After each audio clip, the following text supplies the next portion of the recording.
silakan duduk.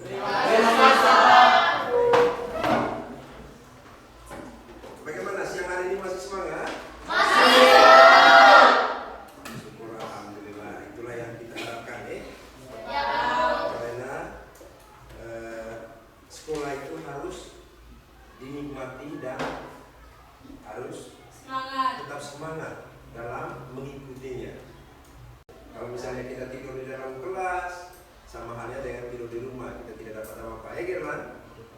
Oke. Untuk pembelajaran hari ini, apakah sudah siap? Siap. Tadi malam belajar?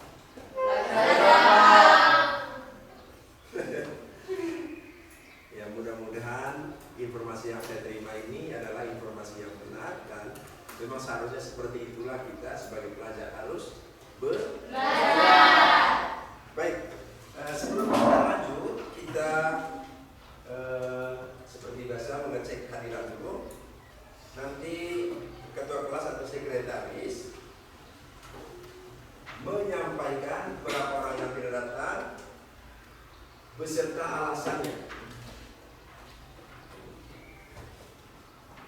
Ya, silakan ketua kelas atau sekretaris. Yang tidak hadir ada 3 orang, Pak Guru. Ada 3 orang, atas nama siapa? Selti, Grace, dan Juan. Selti, Grace, dan Juan. Alasannya bagaimana? Kalau Selti dan Grace Pak izin, kalau Juan sakit.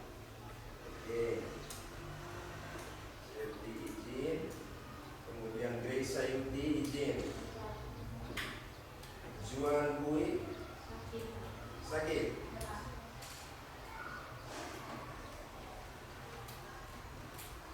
Ya, baik.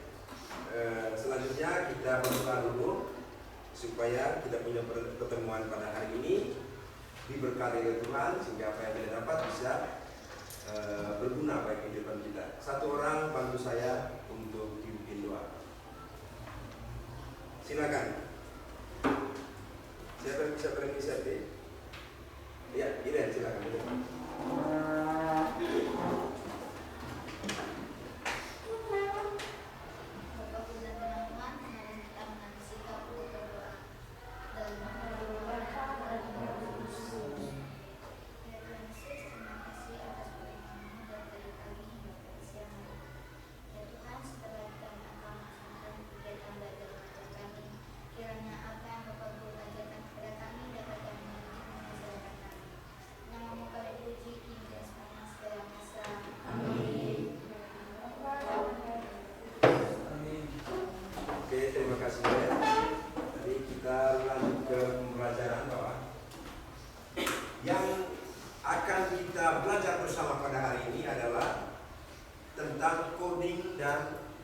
Kecerdasan artifisial. Pernah dengar kata coding dan kecerdasan artifisial?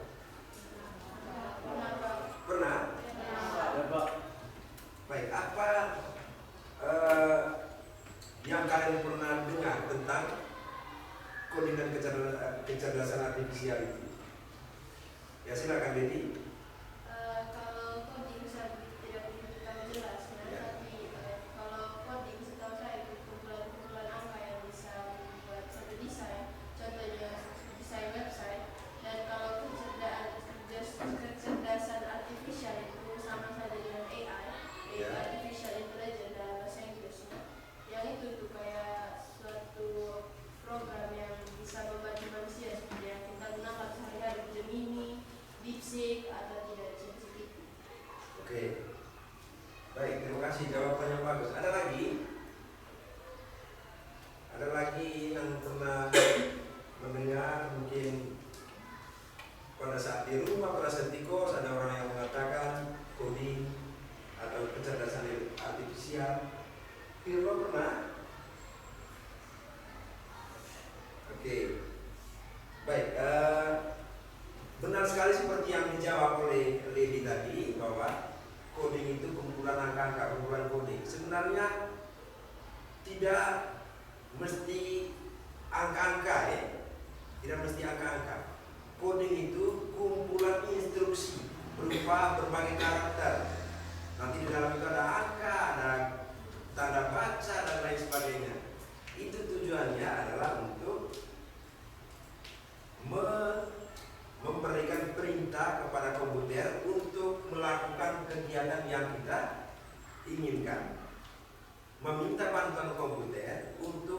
melakukan apa yang kita inginkan lewat coding. Coding itu adalah kode-kode yang diberikan kepada komputer sehingga dia bisa melakukan apa yang kita inginkan. Nah, kecerdasan artifisial juga sama seperti yang disampaikan oleh kalian. Saya rasa pernah menggunakan kecerdasan artifisial, toh? Kalian pernah menggunakan ChatGPT, kalian pernah menggunakan apa lagi? AI, kemudian apa lagi? Gemini. Iya, macam-macam. Kemudian kalian pernah mungkin atau mungkin dari salah satu dari kalian ini punya handphone yang untuk membukanya itu menggunakan sensor wajah. Itu bagian dari kecerdasan artifisial juga. Jadi kecerdasan artifisial itu sangat luas. Nanti kita belajar pelan-pelan mulai dari konsep sederhananya. Untuk lebih memahami berkaitan dengan kecerdasan artifisial ini nanti, sebelum saya paparkan materinya, yang pertama kita menonton video berkaitan dengan kecerdasan artifisial. Namun sebelumnya, supaya nanti lebih terarah, nanti karena nanti harus nonton video, kita akan mengerjakan beberapa tugas. Oleh karena itu, supaya nanti saling mengingatkan pada saat menonton video, sebaiknya kita duduk dalam bentuk kelompok. Duduk dalam bentuk kelompok sehingga nanti pada saat pemutaran video ada yang tidak serius, teman kelompoknya mengingatkan supaya serius sehingga nanti pada saat pengerjaan RKPD kalian bisa mengerjakan dengan lancar. Oke, silakan. Yang tidak bisa lihat kelompok siapa? Bisa lihat semua. Oke. Baik, kita mulai dari menonton video. Simak baik-baik.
Bisa menganalisis data besar dengan cepat dan bisa membuat hidup kita lebih mudah dan efisien.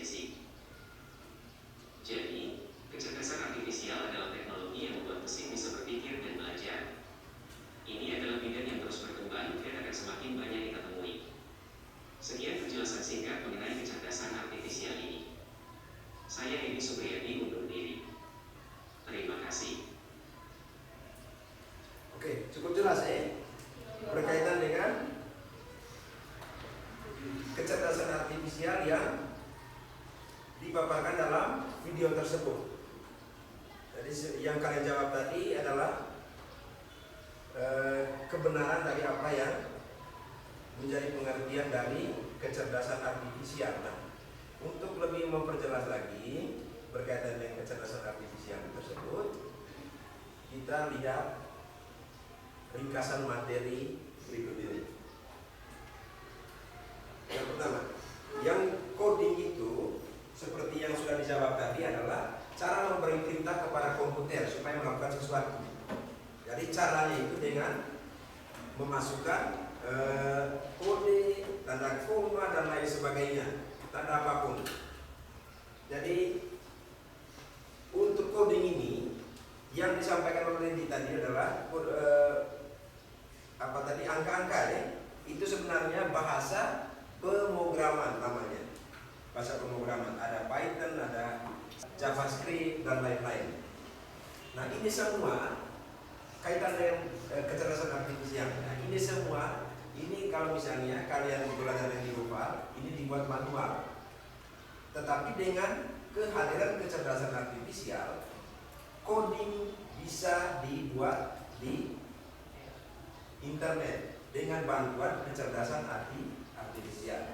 Kita masukkan saja yang kita butuhkan. Saya mau membuat sebuah program untuk menghitung suhu misalnya, untuk menjadikan sebuah termometer mini. Kira-kira promnya seperti apa, atau kodenya seperti apa, atau kodenya seperti apa. Nah, nanti kecerdasan artifisial akan memberitahu Anda kodenya atau kodenya atau bahasa pemrogramannya. Tinggal nanti kalian itu dimasukkan ke bahasa pemrograman ini, Python, Scratch atau JavaScript itu. Tanpa kalian harus buat sendiri. Kan kalau buat sendiri kan itu lama. Tes dulu coding ini, pas tidak. Kalau tidak pas, cari lagi kode lain. Nah, itulah pentingnya keberadaan kecerdasan artifisial dalam membantu membuat coding. Sebelum kecerdasan artifisial, kita membahas dulu yang namanya coding ini. Kenapa coding itu penting? Yang pertama itu, coding itu penting untuk melatih berpikir logis dan sistematis. Pernah mendengar ini, istilah ini? Jadi melatih berpikir logis dan sistematis. Kenapa coding sangat membantu untuk melatih berpikir logis dan sistematis? Karena pada saat kita membuat coding atau menghasilkan kode-kode tersebut, ketika misalnya salah, maka kita harus mengulangnya dari awal sampai menemukan cara yang benar-benar cocok untuk menghasilkan sebuah aplikasi, atau kalau misalnya kita mau buat aplikasi, website, kalau misalnya mau buat website dan lain sebagainya. Kemudian mengasah kreativitas, itu coding tujuan lainnya. Kemudian melatih keterampilan problem solving, memecahkan masalah. Ketika gagal dibuat lagi, sampai dapatkan satu solusi dari sebuah permasalahan. Kemudian persiapan menghadapi era digital. Jadi kita tahu bahwa ke depan ini tidak ada lagi, bukan tidak ada sebenarnya, semua hal dalam dunia ini nanti akan berbasis digital. Nah, pembelajaran coding ini perlu supaya kita tidak ketinggalan berkaitan dengan kemajuan teknologi. Kemudian membuka peluang karir di masa depan. Nah, sekarang untuk membuat sebuah website, untuk membuat sebuah aplikasi dan lain sebagainya itu tidak perlu orang yang benar-benar berlatar belakang informatika. Kenapa demikian? Karena kehadiran AI tadi. Dengan AI kita bisa membuat coding, maka kita bisa belajar sendiri. Nah, untuk kebutuhan pribadi kita tidak membutuhkan orang lain. Untuk kebutuhan orang lain kita bisa terjun di sana. Nah, itu pentingnya. Jadi saya harap nanti setelah ini atau di kelas-kelas lain berkaitan dengan coding dan kecerdasan artifisial ini kalian lebih serius dalam mengikutinya. Kemudian dasar-dasar coding. Ada input, ada proses, ada output. Siapa kira-kira yang bisa menjelaskan ini? Input, output, dengan proses untuk coding.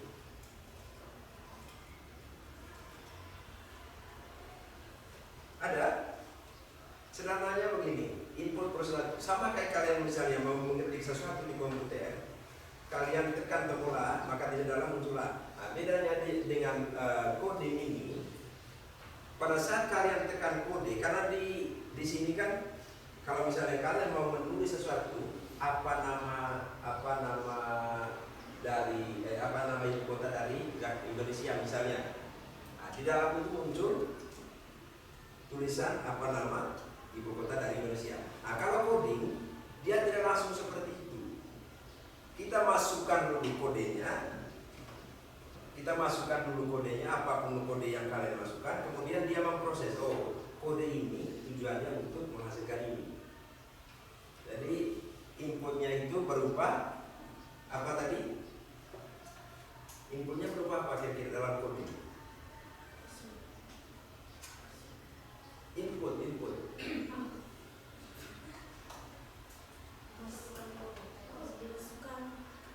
Ya kayak input itu kan masukan. Masukannya berupa apa? Berkaitan dalam kode, dalam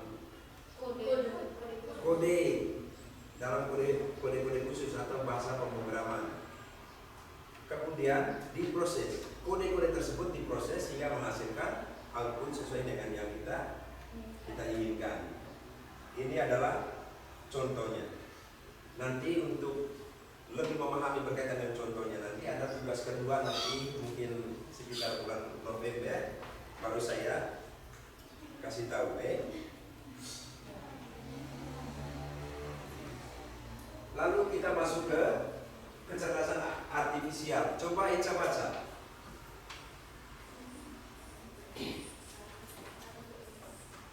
Artificial intelligence atau AI adalah kemampuan mesin untuk meniru kecerdasan manusia, yakni seperti berpikir, belajar, memecahkan masalah, dan membuat keputusan. Oke, artifisial adalah kemampuan mesin untuk meniru kecerdasan manusia. Bukan manusia dia, kemampuan mesin untuk meniru kecerdasan manusia seperti berpikir, belajar, memecahkan masalah, dan membuat keputusan. Jadi kalaupun dia bisa berpikir seperti itu, dia berpikirnya itu berdasarkan apa yang kita masukkan. Dia tidak punya perasaan. Kemudian kita lanjut. Komponen utama artificial intelligence ada data. Coba baca dulu datanya. Data bahan belajar AI seperti gambar, suara, atau teks. Kemudian Semakin banyak data, AI semakin pintar. Contoh, AI mengenali kucing setelah melihat ribuan foto kucing. Yang kedua, algoritma, aturan atau alur kerja AI dalam mempelajari data. Yang ketiga, komputasi, kekuatan komputer untuk memproses data. Oke, data ini adalah semacam apa? Perpustakaan yang terdapat pada server AI tersebut. Mungkin kalian pernah mencari sesuatu, tetapi entah itu Gemini dan artifisial lain belum bisa memberikan jawaban yang maksimal. Itu karena dia keterbatasan data untuk menjawab kalian punya pertanyaan tersebut. Nah, supaya kalian punya pertanyaan itu bisa dijawab dengan sempurna, maka kalian masukkan data-data tambahan. Itu cara kerja AI. Saya pernah membuat satu contoh, mau mencari ide desain tentang baju. Saya bilang, tolong berikan gambaran sketsa desain baju kemeja pria bernuansa adat, pakaian adat Songke Manggarai. Dia buat bajunya dengan baik, kemudian songkenya dia pakai kain apa gitu, kain lima atau kain apa. Nah itu berarti karena dia keterbatasan pengetahuan atau keterbatasan data, maksudnya keterbatasan data berkaitan dengan Songke Manggarai. Nah caranya supaya dia memiliki perbenaran yang banyak berkaitan dengan Songke Manggarai, kita masukkan Songke Manggarai itu begini. Atau kita masukkan foto Songke Manggarai, maka dia memiliki banyak data berkaitan dengan itu. Ketika misalnya besok-besok Iren mencari data yang sama tentang Songke Manggarai, dia akan menampilkan. Jadi begitu cara kerjanya. Kemudian algoritma itu alur kerja yang secara berurutan. Sama seperti kalian pernah belajar tentang konsep algoritma, mungkin di informatika atau di mata pelajaran lain, pernah atau belum pernah? Belum, baik. Saya pikir sudah pernah. Algoritma itu sebuah alur proses. Alur proses itu contohnya, sebelum kita ke sekolah, kira-kira langkah apa yang harus kita lewati. Dan langkah itu tidak boleh lompat-lompat. Misalnya sebelum ke sekolah, saya bangun pagi berdoa, kemudian mandi, makan ganti baju selesai berangkat. Tidak bisa begini. Habis bangun saya makan, setelah makan saya berdoa, setelah berdoa saya mandi, atau setelah ganti baju, saya mandi. Tidak bisa, itu nanti kacau balau nanti alurnya, kacau balau hasilnya juga. Nah begitu pun dengan coding dan kecerdasan artifisial, segala sesuatunya itu harus berurutan langkah kerjanya. Jadi tidak boleh lompat-lompat atau dibolak-balik. Kalau dibolak-balik, maka maksudnya coding ini pemberian instruksi pada komputer. Maka kalau dibolak-balik, maka dia error, dia tidak menampilkan apa yang kalian butuhkan, dia bingung. Itu algoritma. Kemudian komputasi, kekuatan komputer untuk memproses data. Biasanya ini semakin canggih komputernya, maka data itu bisa diproses dengan cepat. Kemudian kalau misalnya komputernya tidak canggih, maka dia akan lambat dalam memproses itu, bahkan ada yang tidak bisa dia kerjakan. AI yang sekarang beredar, yang sudah kalian bisa nikmati dimanapun, di handphone, di komputer dan dimanapun, adalah yang ini Natural Language Processing, yaitu contohnya ChatGPT, Google Translate, asisten virtual dan lain-lain. Itu yang beredar. Nah kalau sampai pada tahap ini nanti, dia sudah semakin canggih dan semakin banyak perintah kompleks yang bisa dia buat atau dia jalankan atau dia proses. Sampai 2025 ini sebagian besar masyarakat dunia hanya mampu menikmati ini. Kalaupun ada di beberapa negara-negara maju yang sudah sampai pada level yang mesin learning ini. Mesin learning ini yang sudah lebih canggih lagi, seperti kalian baca di bagian bawah itu, mobil tanpa pengemudi. Kalau ada lampu merah dia bisa berhenti karena sudah diinstruksikan sebelumnya. Kalau ada kode begini maka berhenti, kalau kode begini maka jalan terus. Itu yang saya bilang tadi, algoritmanya harus tepat di sini. Tetapi pada umumnya belum sampai pada titik itu untuk perkembangan sekarang. Kemudian penerapan AI di berbagai bidang. Jadi ada bidang kesehatan, bidang transportasi, bidang pendidikan seperti yang ada di video tadi, bidang bisnis dan lain-lain. Dalam bidang pendidikan itu sangat bermanfaat untuk membuat PPT, untuk mencari materi dan lain sebagainya. Mencari, kalau sekarang itu banyak sekali saya lihat jawaban-jawaban dari AI itu ujian. Ada juga yang begitu. Tetapi sebenarnya itu tidak disarankan. Nah, perbandingan antara keduanya, manusia dengan AI. Manusia cara belajarnya itu mengalami, menalar, berintuisi, belajar dari konteks sosial. Nah, sedangkan AI belajar dari data, aturan yang diprogram, dan statistik. Dari data yang kita berikan tadi, kalau misalnya dia tidak tahu songke, kita masukkan songke. Nah, beda dengan yang ini, bisa dia mengalami sendiri, itu jadi sesuatu pengetahuan baru untuk dia. Itu untuk manusia. Kemudian emosi dan kreativitas. Manusia punya emosi. Contoh emosi itu apa saja?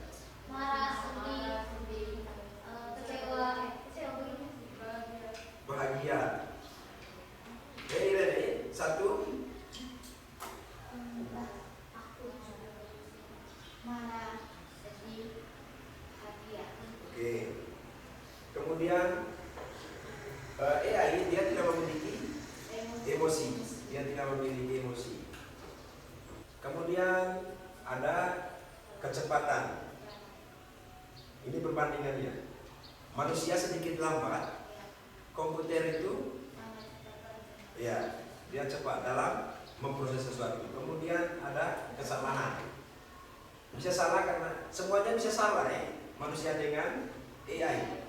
Manusia bisa salah karena lelah, bias itu banyak pikiran ya, tidak fokus. Kemudian atau emosi. Lalu kesalahan yang terjadi yang ditimbulkan oleh AI itu bisa jika ada salah atau model tidak akurat. Model tidak akurat itu maksudnya apa? Codingnya atau prompt-nya. Prompt itu instruksi yang diberikan kepada komputer untuk memproses apa yang kita inginkan. Jadi ketika prompt-nya salah, ketika instruksinya salah, ketika codingnya salah, maka dia bisa salah. Atau ketika kita salah memberikan data, maka dia bisa salah. Contohnya saya memberikan data bahwa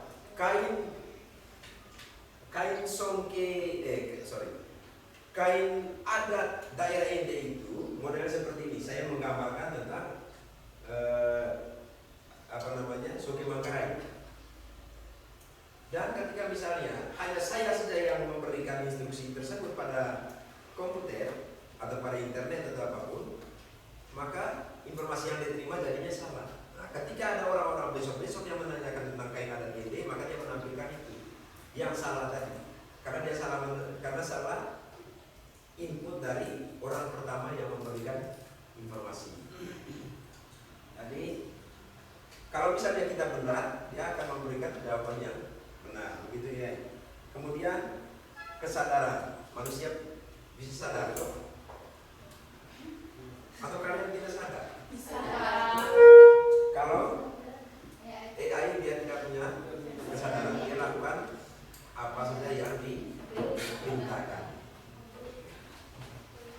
Iya, silakan. Kemudian kesimpulannya coba dibaca Melia. Kesimpulannya.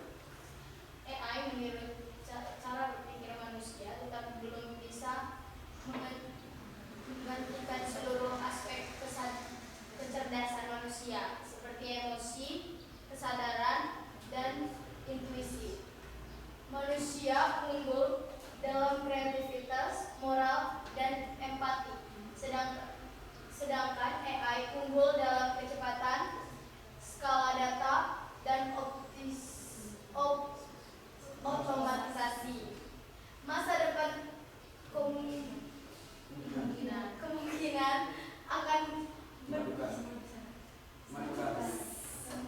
depan kemungkinan akan memadukan keduanya, moral dan empati, sedangkan AI unggul dalam kecepatan, skala data, dan otomatisasi.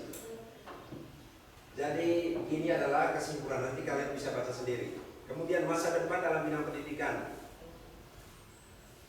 AI dalam pengembangan kurikulum, AI dalam simulasi dan pembelajaran virtual, AI dan pendidikan seumur hidup. Jadi bisa berkolaborasi. Nah, keduanya, pendidikan dan AI. Kemudian hal yang paling dicatat bahwa AI bukan manusia. AI bukan manusia. Kemudian dalam penggunaannya perlu diawasi. Kemudian AI bisa disalahgunakan. Jadi saya berharap kalian tidak menyalahgunakan kecerdasan buatan ini. Kemudian ada etika dan regulasi. Etikanya gunakan kode untuk hal positif. Kode tadi coding ya. Kemudian jangan gunakan AI untuk menyebarkan hoax, spam atau merugikan orang lain. Dan tidak menyebarkan data pribadi orang lain tanpa izin. Kalau ada kode etik begini berarti ada undang-undangnya. Ketika misalnya kalian salah menggunakannya, maka kalian bisa dipidana. Ya. Kesimpulan, coding merupakan cara belajar dengan komputer. Kecerdasan buatan membuat komputer lebih pintar dengan data sehingga membuka banyak peluang, namun juga menghadirkan tantangan yang perlu diantisipasi dengan pemahaman dan penggunaan yang bijak. Sekian dan terima kasih. Karena saya lihat sudah tidak sabar untuk mengerjakan tugas ini, maka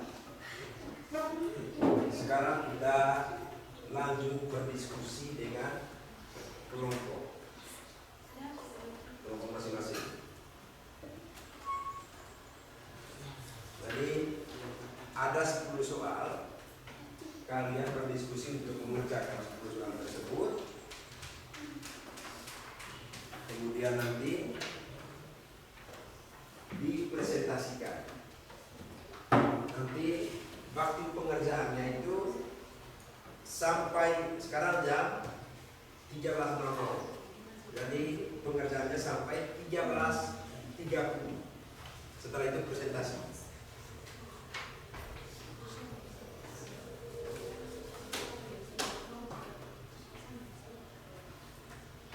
Silakan.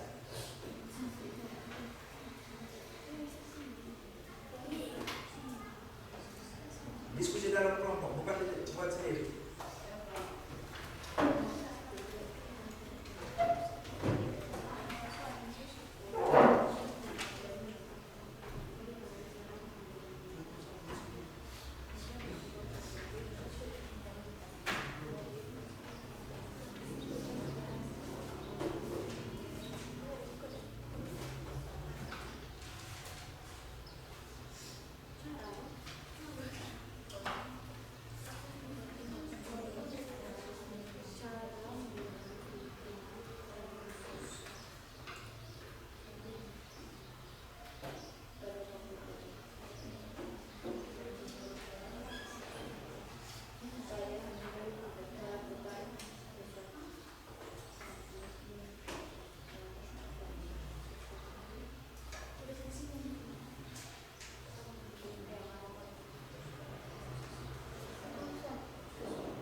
aplikasi?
nomor 4 itu kalian bisa analisis sendiri kira yang terjadi sekarang itu seperti apa, yang positif nih.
Ini semua ada.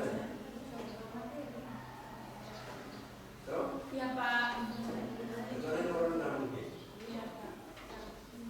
Karena nanti kalian bisa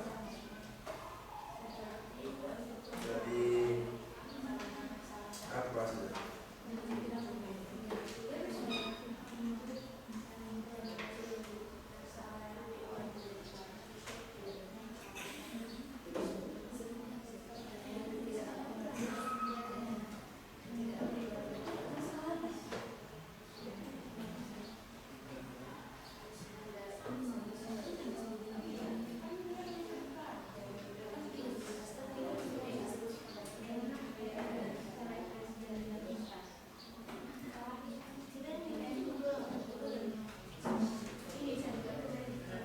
Menit lagi.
Kalian isi saja.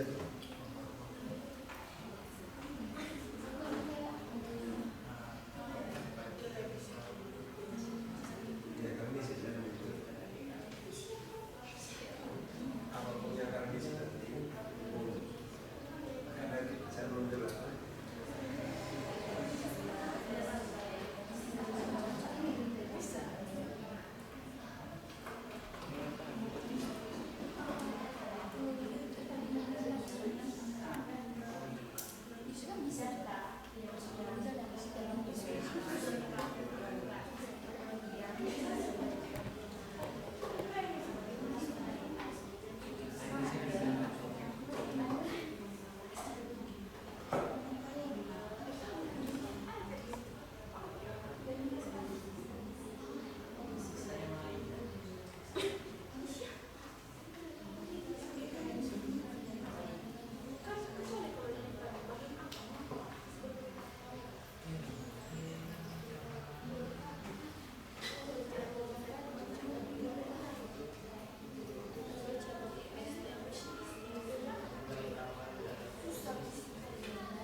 berikan itu, no?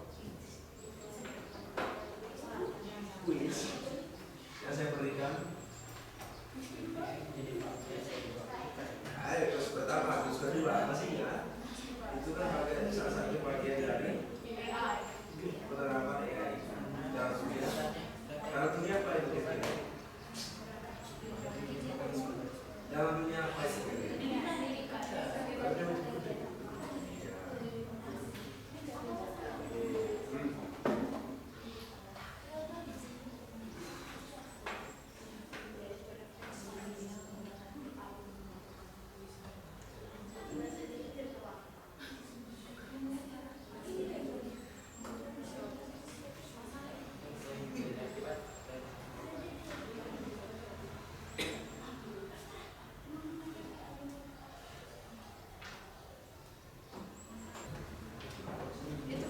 Kalian pernah coding, toh? Pernah melakukan coding? Pernah menemukan kesalahan? Kemudian diperbaiki kesalahan? Pernah? Pernah melalui proses itu? Itu, ya.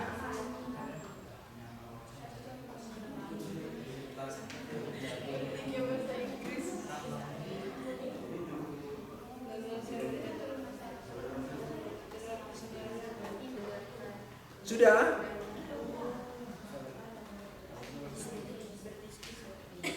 3 menit ya?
Waktu sudah selesai.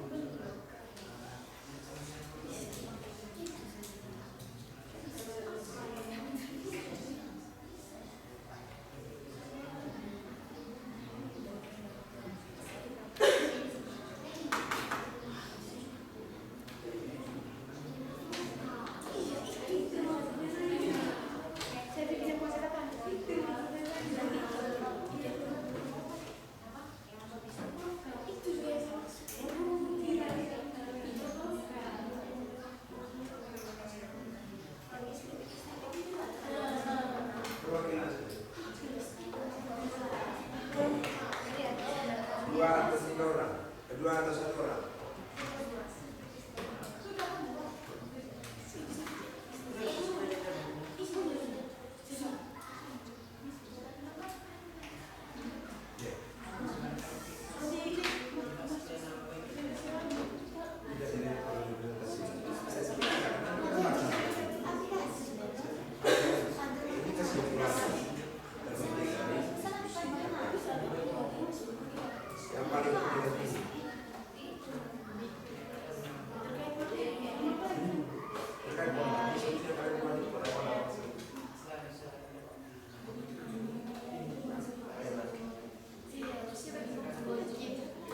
Cepat saja.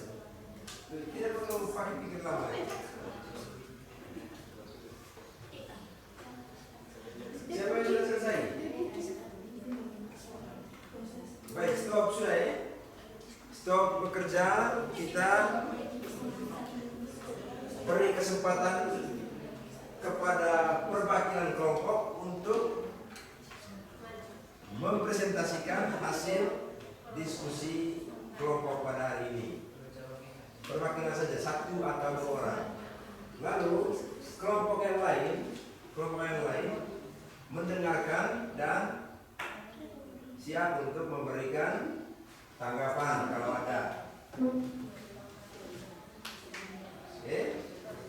Jadi selama teman yang mempresentasikan hasil diskusi, teman yang lain tidak ada lagi yang bekerja.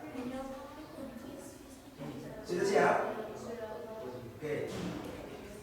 Kelompok mana yang sudah siap untuk presentasi? Kelompoknya ini, silakan.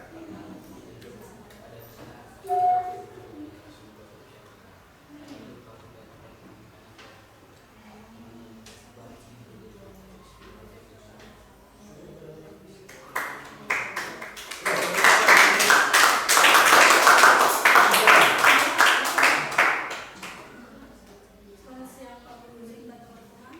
Siap. Pada kesempatan kali ini saya perwakilan dari kelompok 4 mempresentasikan hasil diskusi kelompok kami. Yang pertama, jelaskan pengertian coding dengan bahasamu sendiri. Coding adalah kumpulan instruksi yang dikerjakan oleh komputer atas permintaan atau prompt. Yang kedua, sebutkan 3 alasan mengapa coding penting di era digital. Yang pertama, untuk membantu AI mendapatkan data. Yang kedua, untuk melatih AI untuk berpikir logis dan sistematis. Yang ketiga, berguna untuk pembuatan website, game, aplikasi, dan lain-lain. Nomor 3, apa itu AI dan sebutkan 3 komponen. AI adalah kemampuan mesin untuk meniru kecerdasan manusia. Komponennya yang pertama input, yang kedua proses, yang ketiga output. Nomor 4, sebutkan 2 contoh penerapan AI di bidang pendidikan atau bisnis. Untuk bidang pendidikan, membantu mengerjakan segala hal yang berkaitan dengan pendidikan, seperti membuat PPT, tugas, membuat kesimpulan. Untuk bidang bisnisnya, membantu memberikan rekomendasi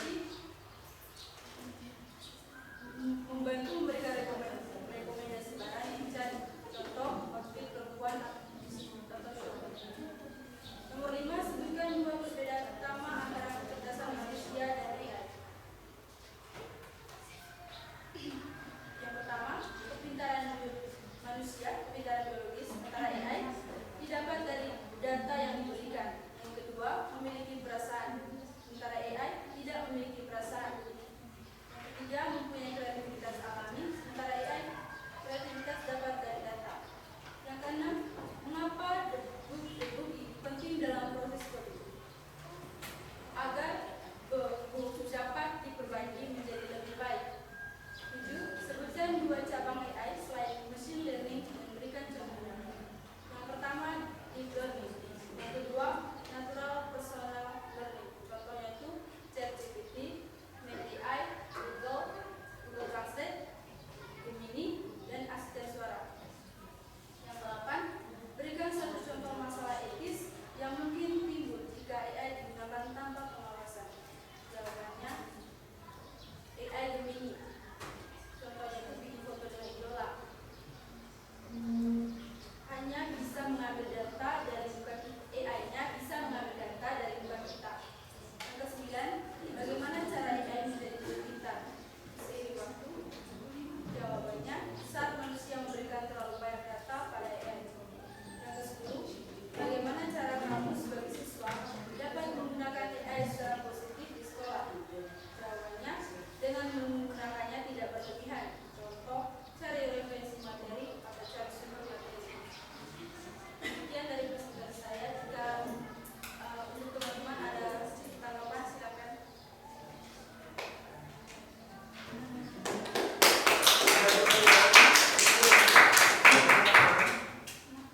Oke, baik. Terima kasih untuk kelompok 4. Jadi salah satu apa tadi?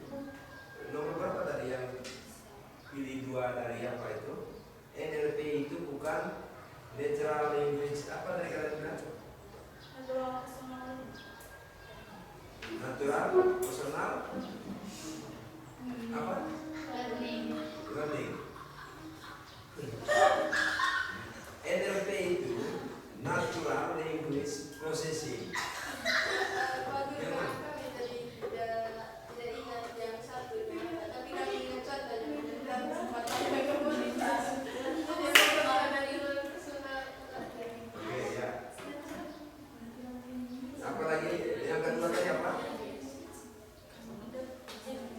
contoh dari natural tadi, language processing tadi.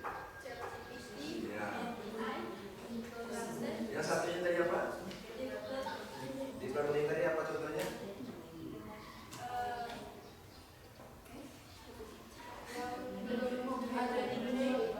Belum ada ya.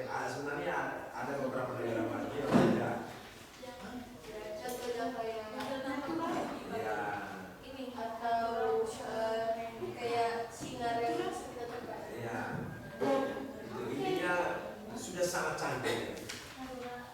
Tidak nanti mungkin dalam 25 sampai 30 tahun ke depan semuanya bisa merasakan itu Ya Pak. Jadi, terima kasih untuk kelompok 4.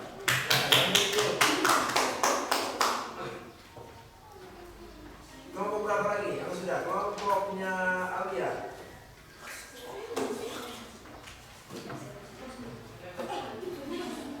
Perwakilan saja. 2 orang bisa.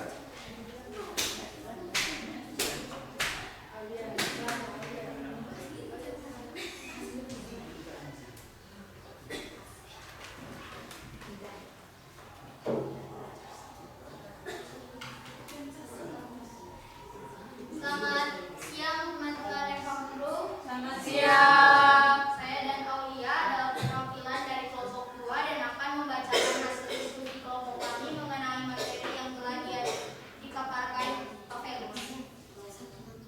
Pada Aulia.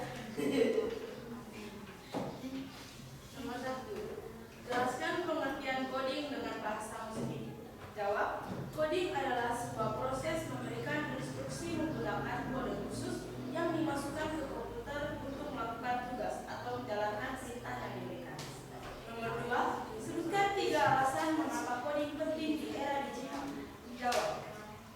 Pertama, mengasah kreativitas. Kedua, melatih berpikir logis dan sistematis. Ketiga, persiapan menghadapi era digital. Nomor 3. Apa itu AI dan sebutkan 3 komponennya. Jawab. AI adalah kemampuan mesin untuk meniru kecerdasan manusia seperti berpikir dan belajar. Komponen dari AI adalah data, algoritma, dan komputasi. Nomor 4. Sebutkan 2 contoh penerapan AI di bidang pendidikan atau bisnis. Jawab. Di bidang pendidikan, AI digunakan untuk kuis secara online. Kedua, bisnis. AI digunakan untuk membeli tiket secara online. Contohnya Traveloka. Nomor 5.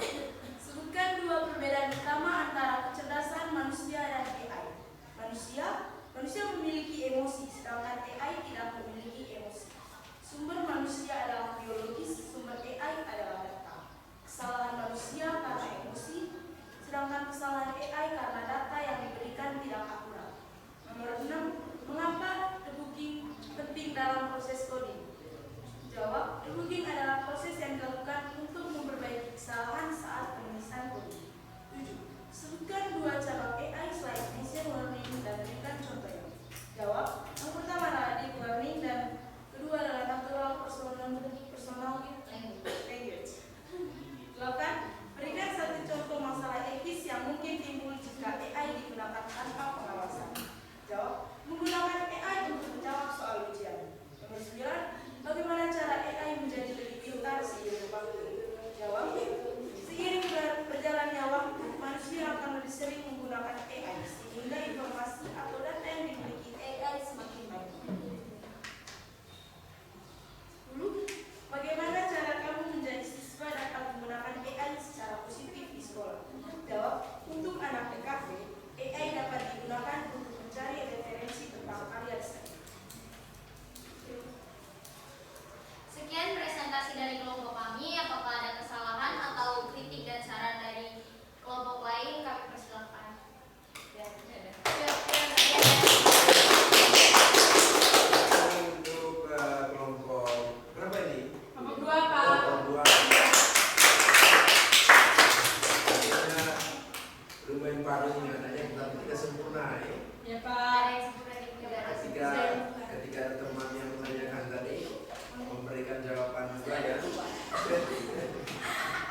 Deteksi wajah.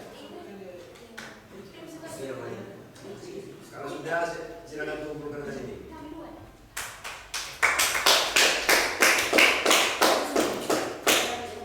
Iya, kelompok berikut, silakan.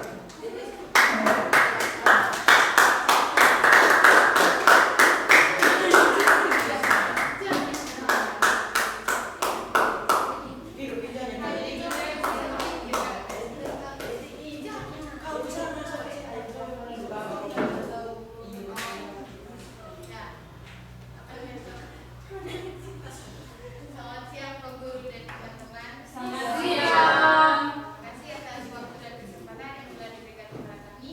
Pada kesempatan kali ini kami ingin mempresentasikan hasil kerja kelompok kami. Pertanyaan nomor 1, jelaskan pengertian coding dengan bahasamu sendiri.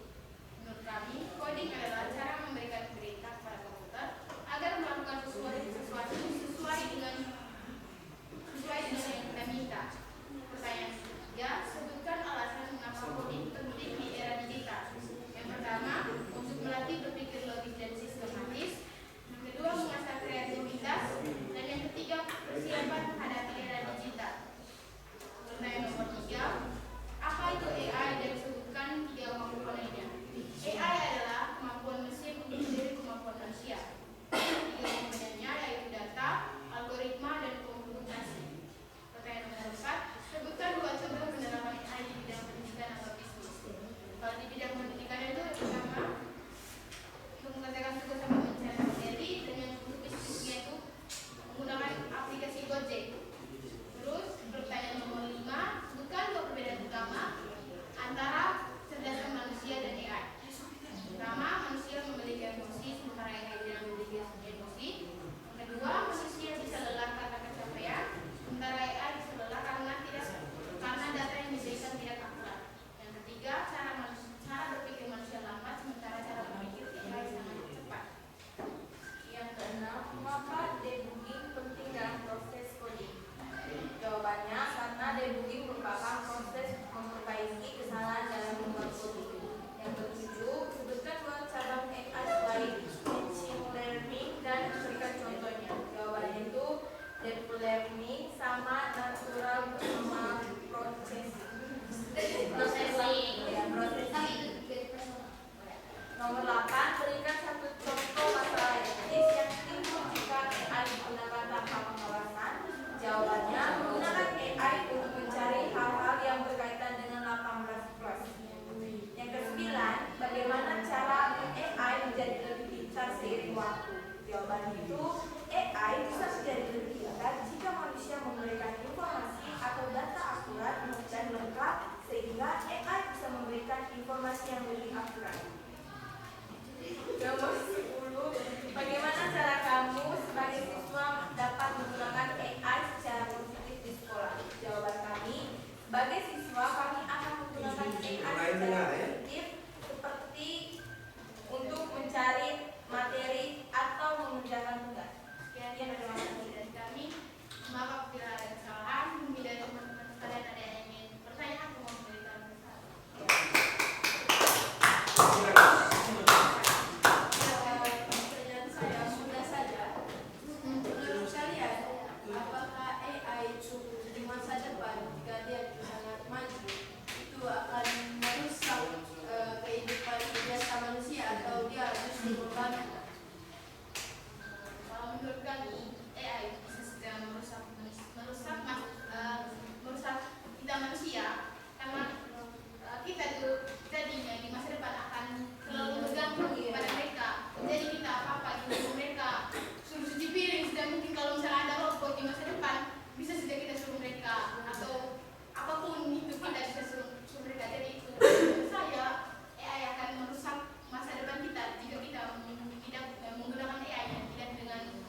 Jadi jawaban dari mereka Aurel tadi, ketika misalnya kita salah dalam menggunakannya, maka AI itu, kecerdasan buatan itu bisa merusak tatanan kehidupan manusia.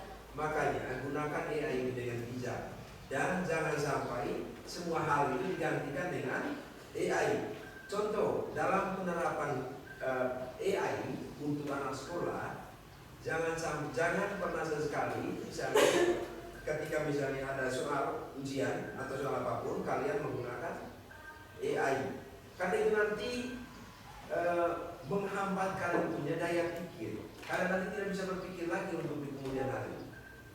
Tetapi gunakan AI untuk mencari inspirasi, dan apa yang menjadi inspirasi tersebut, apa yang kalian dapatkan dari AI tersebut, kalian tuangkan dalam sebuah karya.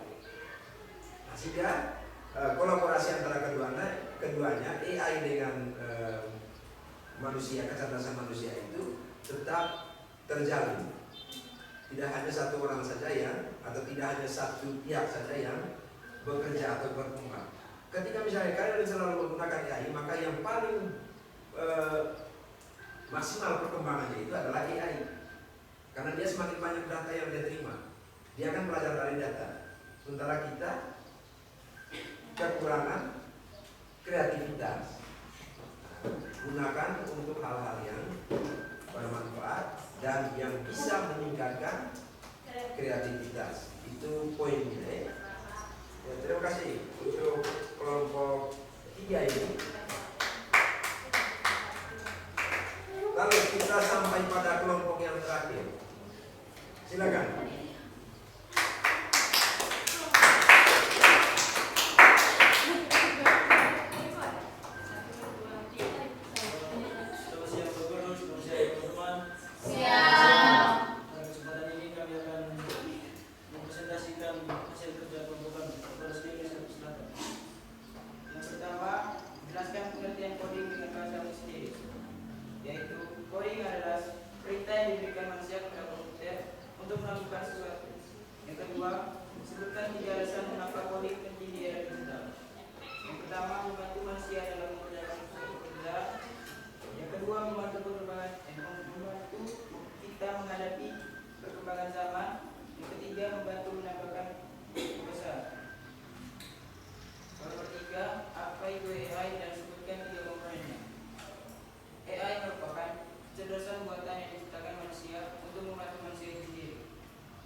Bagaimana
paling kalian rasakan saat menggunakan AI? Kalau dari Menurut saya,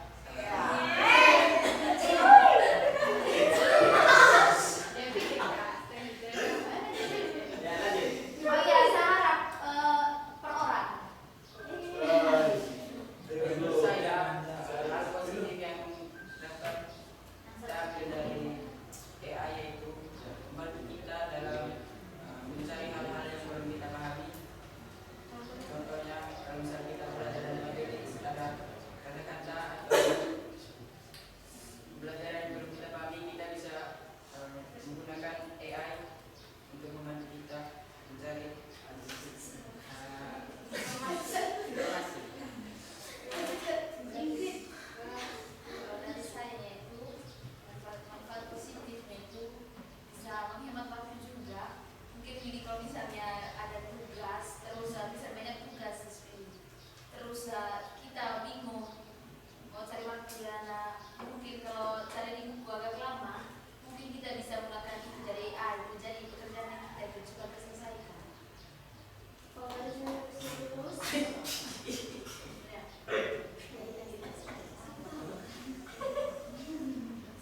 Ada jawaban lain sih terus atau sama seperti mereka? Saya mau jawab sama seperti Stanley. Apa?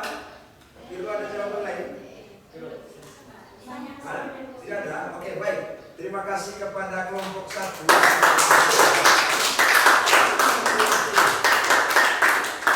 Dan juga terima kasih kepada kalian semua, terutama yang memberikan pertanyaan tadi.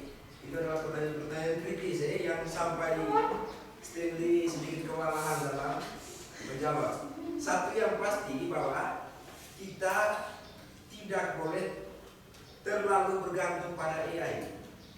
Karena saya bilang tadi AI itu belajar dari data dan tetap membutuhkan manusia untuk memverifikasi kebenarannya. Kebenarannya. Ketika misalnya seperti yang saya bilang tadi, ketika misalnya kalian mencari sesuatu kemudian dia memberikan informasi, kalau kalian tidak baca lagi itu, bisa-bisa kalian dijebak oleh AI. Bukan AI yang menjebak sebenarnya, tetapi ada orang yang menginput data-data itu. Maka harus dikonfirmasi kebenarannya oleh manusia. Maka manusia itu tidak tergantikan untuk memverifikasi kebenaran. Itu hal yang pertama. Jadi hal berikutnya, semoga Siti tetap bisa menikmati nanti ketika nanti dari pertama. Makasih Pak. Dia sudah mulai. Jadi intinya adalah semoga apa yang kita dapat hari ini, apa yang kita dapat hari ini bisa kalian terapkan, bisa kalian manfaatkan. Yang pasti bahwa gunakan AI itu dengan sangat baik. Kemudian kesimpulan akhirnya, coding adalah dasar dari AI. Dasar dari AI. Jadi untuk menciptakan AI itu dibuat di coding yang menentukan segalanya. Kemudian dari situ coding AI juga bisa membantu manusia dalam menciptakan apa? Perintah untuk menghasilkan sesuatu. Perintah dalam